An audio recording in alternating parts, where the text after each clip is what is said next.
Alors, dans ce numéro-là, c'est quoi? C'est un planchiste qui est en haut d'une côte, il va ensuite dévaler la côte pour se ramasser jusqu'en bas. Et on veut savoir au départ quelle quantité d'énergie mécanique il avait.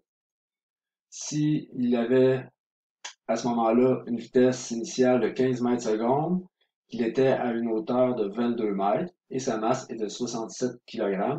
Par la suite, on va vouloir savoir ici au milieu quelle est sa vitesse, puis on va vouloir connaître sa vitesse aussi rendue en bas. Mais on va commencer par aller chercher l'énergie mécanique initiale, ça veut dire l'énergie qu'il y avait à ce moment-là.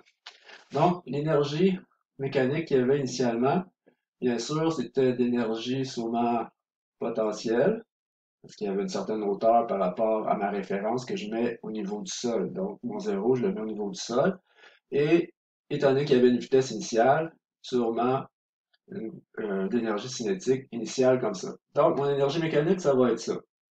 Alors, mon équation, je peux aller maintenant changer tout ça par les équations. L'énergie potentielle, c'est quoi? C'est mg y initiale plus une demi, la masse, bien sûr, et la vitesse initiale au carré comme ça. Ici, je pourrais sortir la masse de ça. Donc, ça va m'éviter de calculer. Donc, ça va comme faire en sorte que mes calculs vont être plus simples un peu. VI comme ça au carré. Maintenant, on peut aller remplacer. Donc, 67 kg, 9,81 avec 22 mètres, plus une demi, comme ça. Là, ici, la vitesse initiale, c'est 15, comme ça, au carré. On calcule tout ça ici, sur notre pitonneuse, et on arrive à 21 997, des pinottes, joules. On a deux chiffres significatifs un peu partout. Donc, 1, 2, 22 000, comme ça, joules. Souvent, c'est mieux de mettre ça sous forme de notation scientifique. Donc, 1, 2, 3, 4, 2,2 fois 10 à la 4 joules comme ça. Alors, c'est l'énergie mécanique que l'individu, le planchiste, avait au départ, donc initialement. Par la suite, en B, on veut savoir, en B, ok, quand il va être rendu au milieu de la côte. Donc, au milieu de la côte, il est rendu à quelle position? Il est rendu à 11 mètres de mon référent qui est au sol. Donc là, dans le fond, si mon YF maintenant il est 11 ici, mètres comme ça, je veux connaître la vitesse finale à cet endroit-là. OK? Alors, au milieu de la côte ici.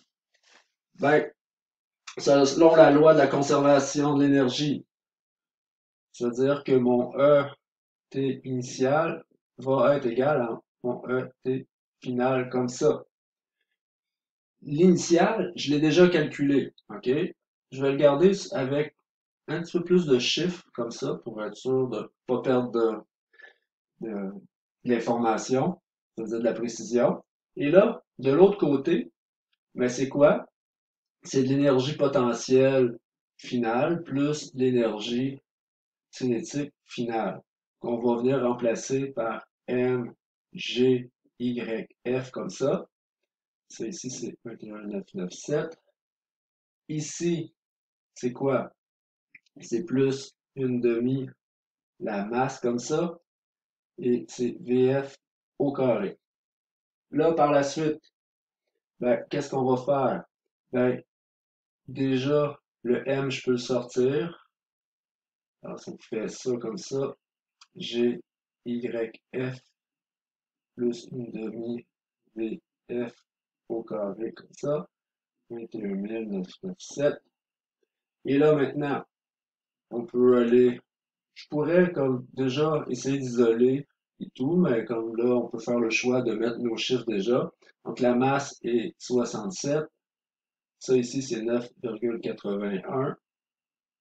Le YF, maintenant, il est 11 mètres, plus une demi, comme ça, VF au carré, comme ça ici. Par la suite, qu'est-ce qu'il suffit de faire? Ben, on va calculer ça ici. Le 77, on va l'envoyer de l'autre côté qui va venir faire cette division. Alors, on envoie le 77, il va venir diviser ici. Par la suite, ça ici, qu'on va avoir calculé, on va pouvoir l'envoyer de l'autre côté, ça va venir soustraire. Par la suite, il va rester à se débarrasser de la 1/2 qu'on va faire fois 2. Et là, on devrait obtenir à la fin, ah ben, on va quand même le mettre. Alors, par exemple, ça ici, ça donne 328,32 égale comme ça, 1/2 VF carré plus 107,91 comme ça. Là, comme j'ai dit, ça, tu l'envoies de l'autre côté, ça va venir soustraire, donc tu vas obtenir 220,41. Il te reste le 1/2 VF carré comme ça. Maintenant, le 2 ici va venir multiplier, donc ça devient 440,82 comme ça. Et ça, c'est toujours égal à VF au carré. On fait notre radicale. On trouve que notre vitesse finale à cet endroit-là va être de, si tout de suite on considère nos chiffres significatifs, de 21 mètres secondes. OK? Donc, au milieu, ça va être à 11 mètres, 21 mètres secondes comme vitesse finale. Maintenant, je regarde le temps qui me reste. Alors, C, parce qu'il y avait un autre aspect à la question. On voulait savoir aussi la vitesse finale une fois arrivé en bas.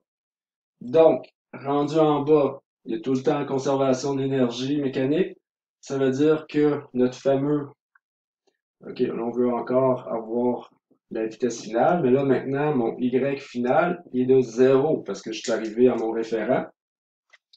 Alors maintenant, mon 21 997, OK, alors lui est égal à mon EG final plus mon EC final.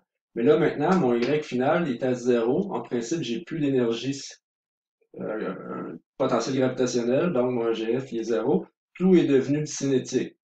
Donc là, c'est égal à 1/2 la masse VF au carré. Par la suite, on remplace mes valeurs à l'intérieur de ça. Ça veut dire que là, maintenant, mon 21 997, là, j'ai mon 1/2. Là, ici, j'ai ma masse qui est de 67 VF carré. Donc là, je vais faire 77 divisé en 2. Par la suite, on va venir faire 21 997 divisé par le résultat qu'on va avoir obtenu là.